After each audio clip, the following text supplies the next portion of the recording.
अगर आपके फ़ोन में भी स्पीकर सही से काम नहीं कर रहा तो ये देखिए, ये होता है फ़ोन का स्पीकर। इसे खोलने के बाद जैसे कि देख सकते हैं, ये यहाँ पे कुछ नहीं होता है, जो माल मसाला होता है सब यहाँ पे होता है।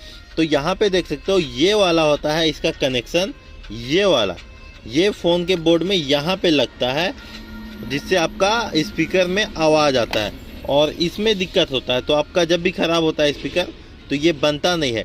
या तो इसमें आप स्प्रे मार के इसे बना सकते हो या फिर इसे हटा के इसके जगह पे न्यू लगा सकते हो, तब जाके आपका स्पीकर अच्छा वर्क करने लगेगा।